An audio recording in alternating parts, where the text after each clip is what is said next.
When we think of doctors or lady doctors, we all think of either our family doctors or doctors in our own families or somebody who's treated our family members, who saved somebody's life, or the Bollywood, it shows a comic doctor or a hero or somebody like that. But these are the real life heroes, heroines who, pledged their life. They went through all the trials and tribulations. They had ups and downs, victories, losses, diseases, death. They faced everything bravely for only one reason. They wanted to become doctors. They wanted to serve the humanity.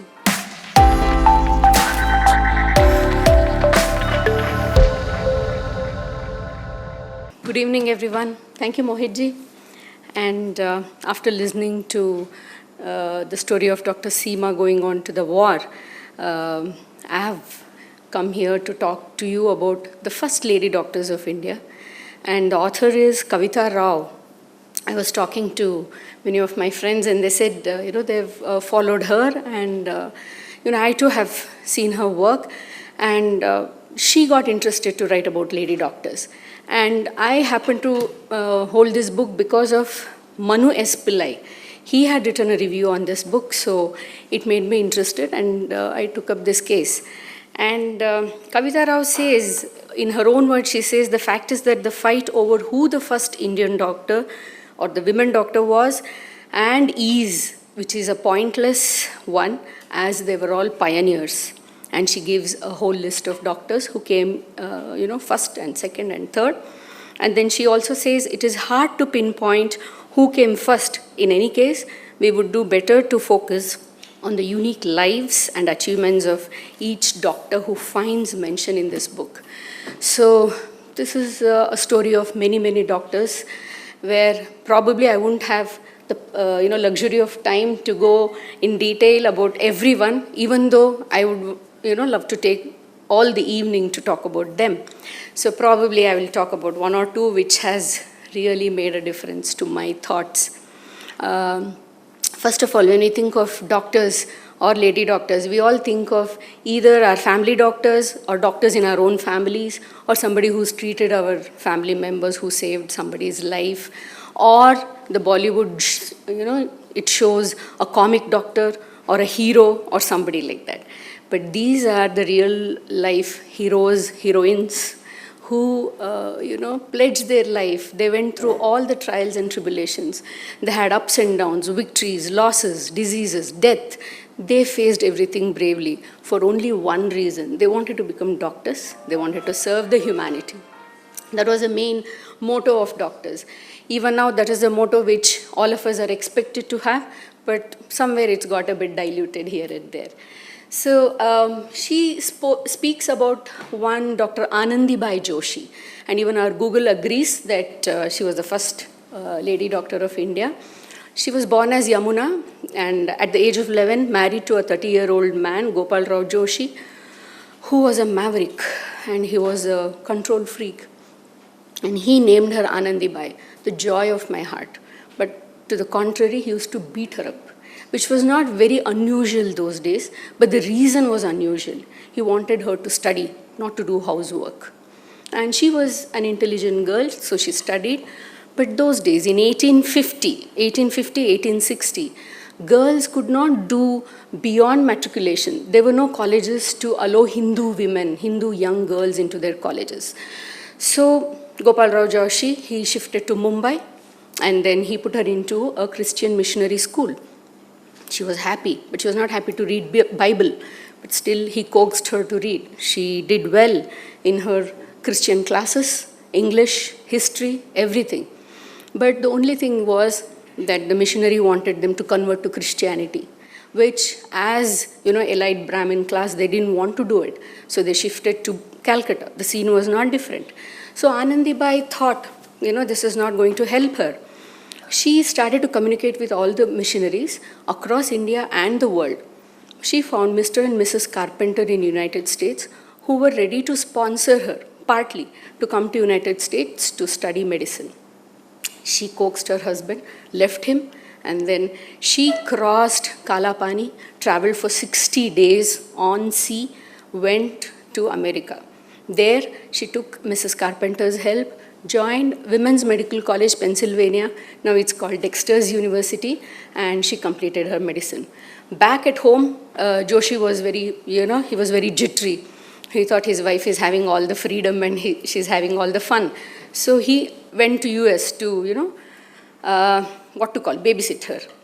And, but she, she always wrote to him. Every day she used to write. Every day. So it used to reach him after a couple of weeks. But every day she made sure that she writes whatever happened on that day. And he was shocked to see her because she was still in the Marathi Nawari sari, wearing all the jewels. And she was not ready to accept the Western clothes. She didn't eat non-veg food. And she never got converted to Christianity. And she gave all the credit to her husband. Whenever she spoke about her achievements, she always said that he was responsible for her achievements. So that boosted his ego. He wanted to stay back, but she wanted to come back. She wanted to lay path for other doctors. So she came back to India. Because of the biting cold in Pennsylvania and her dress not suiting the cold weather, she started to fall sick because already at 13 she had a failed pregnancy back in India. So she came back coughing. She had chest infection. And she was appointed to Kolhapur Medical Hospital. But before she started to practice, the tragedy is that she died. So she couldn't practice. With all the trial and tribulations, she couldn't practice. So her last words were, "I did all I could do." And then her ashes were taken to Pennsylvania. And her tombstone reads that this is the first Brahmin woman from India who traveled for education. It was a little heavy, right? So we'll do something light. Yeah, this goes to her. She also writes about Agnodus. Some of us know about her. Some say it's a fictitious character. Some say she really lived during 4th century BC in Greece. She was, she was a terror. She wanted to do medicine. She was born to rich parents. But even then, women were not allowed to do medicine. Even though it was a golden period for Greece, it was not for women. So she chopped her hair, trimmed her eyelashes, wore a tight tunic, went to Alexandria in disguise as a man, studied medicine, came back to Greece. Then she started to treat all the women there in secrecy. So it was a promise, that the women will keep the secret. The husbands got jealous. They thought there's a young, male doctor who's seducing their wives. So she was pulled to the court. And there she couldn't prove her innocence. They say she did the most unthinkable. They say she lifted her robe to prove what she is. And for that she was sentenced to death. But all the women started to, shout slogans outside. And the judge was forced to, leave her free. So then she started to practice as women in Greece. Okay, so now coming back to a little bit serious stuff back in India. Because it was still in 1880s and 90s. Kadambini Ganguly followed Anandibai after 2 years. She moved Calcutta court against Calcutta Medical College to make them take women students. So that was a great achievement. Then she did her medicine. And she practiced till the end of her life. She had 8 children. Imagine, she was the epitome of a working mother. 8 children and medicine. I don't know how she managed, both sides. But she managed. And she died on job. Then so many, followed her, took their examples. And I have to talk about Rukmabai. She's a rebel Rukmabai. She was born to the lower caste those days. They were looked down upon. And she was denied any education. She was married to a no-good fellow of 20-year-old. She was 10 years. And then she refused to go and stay with them. Only thing was she was rich. Her maternal side, she had a lot of properties. She filed for divorce in 1887, which was unheard of. And our own Bala Gangadhar Tilak, he was just against her. He wanted freedom for India, but he never wanted Indian women to be free. His slogan was, "Swaraj is my birthright." But where did the women have their Swaraj? He was against her because she went to court for divorce. And she went from one court to the other because the judge said, if you want, you live with your husband or go to jail. She said, I'll go to the jail. But her father insisted that, they go from one court to the other, higher court. Then 2 years she spent in that. She didn't want to waste her time doing this. She wanted to study medicine. So she called her husband. When out of court settlement was done, she was worth 25,000 rupees those days. So she said, I'll give you 2,000, one-time alimony, settlement, and just, be done with it. So he ran away with the money. Luckily, she went to Edinburgh. She was the first lady doctor from India to go to Edinburgh to study medicine, came back, practiced, and she did well. There's another Haimabati Sen, who was a child bride and widowed at 12 years and sent to Banaras. So she faced a lot of poverty, came back, remarried, and then studied medicine. And at the peak of her career, she adopted 300 destitute children and looked after them till her death. And then comes Muthulakshmi Reddy. I was talking to Dr. Prasanna. He's from Pudukottai, and Muthulakshmi Reddy is also from there. She went to Madras. She was born to a Devadasi mother and a very liberal father. So he encouraged her to study medicine. She did that, and she has a lot of fuss to her credit.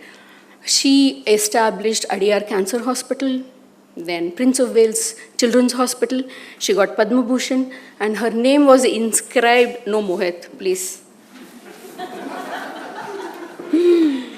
Her name got inscribed on the first flag we hoisted on 15th August 1947. So that was a great thing. And she became the first president of legislature. And she and her son worked tirelessly. Now I hear her grandson is taking care of all those things. Sorry? Grandnephew. Okay. So she had a lot of fuss to her credit. And then, there is Mary Lucas from Kerala, who was the first Surgeon General of India, and they say out of the world also. So she insisted that smallpox vaccine becomes mandatory, and her name is taken again and again. It was taken during COVID vaccination drive, where they wanted to coax the anti-vaxxers. They said she was the one who brought, smallpox vaccine, and now you should be ready for COVID vaccine. And she's one of the architects for the new Kerala, public policy, the modern Kerala public policy. So I can go on and go on. I think I'll get one more chit now. So, yeah, I mean, this is not enough. I wish you would, take this book and read it, because for all the, trouble they've taken, they've, come to that stage. And what did this book do to me? There were times when I went back and forth, because I couldn't believe what I was reading. There were times when I shut my book and I was moved to tears, because that was the case what they went through. So I think on behalf of all the lady doctors of this century and for centuries to come, I would, with most humble, tone, I want to say that, I accept and acknowledge all the privileges which I have. Thank you so much.